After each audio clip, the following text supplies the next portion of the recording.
In this chapter, we will discuss energy, heat, and work of thermodynamic systems.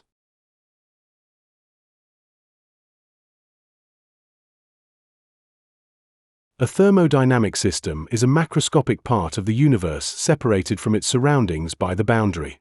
The macroscopic scale is the length scale on which objects or phenomena are large enough to be visible with the naked eye, without magnifying optical instruments.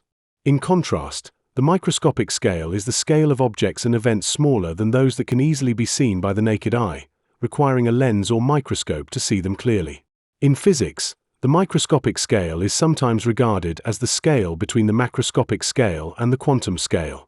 The quantum scale refers to the subatomic, atomic, and molecular levels where classical physics fails, and quantum mechanics dominates. A specific configuration of a system that describes the states of all the individual particles that make up the system is a microstate. The microstate of a system changes all the time. So, it is impossible to solve the state equation, classical or quantum, for a system with a large number of particles if they have interactions. In contrast, a macrostate of a system is described by the collective properties of all the particles. The shared macroscopic properties are related to each other and are called state functions or state variables. Typical state functions include pressure, volume, and so on. Some state functions are extensive quantities. An extensive state function can change over time, such as volume. Some state functions are intensive quantities. An intensive quantity can change over time and position, such as pressure. In thermodynamics, the macrostate excludes the motion of the system as a whole, such as the translation and rotation, so the system is regarded as stationary. In general chemistry, it also excludes the potential energy of the system as a whole in external fields, such as the gravitational potential energy.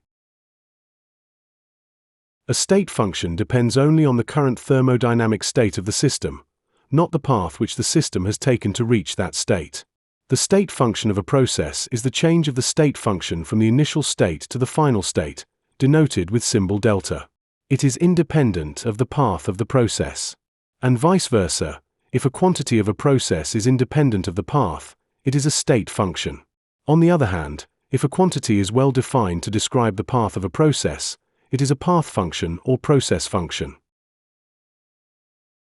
Since the system consists of particles, which carry mass and energy are distributed in the system.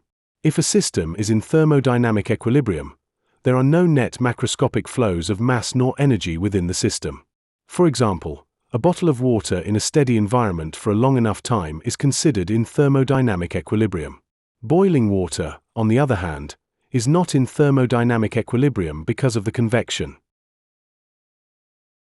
Furthermore, in thermodynamic equilibrium, not only is there an absence of macroscopic change, but there is an absence of any tendency toward change of any state function. A system in thermodynamic equilibrium is simultaneously in thermal, mechanical, chemical, and radiative equilibria. For example, in mechanical equilibrium, every part in the system has zero acceleration, so the net force on every part must be zero, and the pressure must be isotropic and constant everywhere in the system. If two systems are in thermodynamic equilibrium, there are no net macroscopic flows and any tendency of flows of mass nor of energy between them. Systems in mutual thermodynamic equilibrium are simultaneously in mutual thermal, mechanical, chemical, and radiative equilibria. For example, water and oil in a glass in a steady environment for a long enough time are considered two systems in thermodynamic equilibrium. On the other hand, water and wax in a heated lava lamp are not in thermodynamic equilibrium. The system is the part of the universe being studied, while the surroundings is the remainder of the universe that lies outside the boundaries of the system. Depending on its interaction with the environment, a thermodynamic system may exchange matter or energy with its surroundings. An isolated system does not exchange matter or energy with its surroundings. A closed system may exchange energy but does not exchange matter. An open system can interact with its surroundings by exchanging both matter and energy. Default systems discussed in general chemistry are closed systems. For example, the water in a closed thermos bottle can be regarded as an isolated system.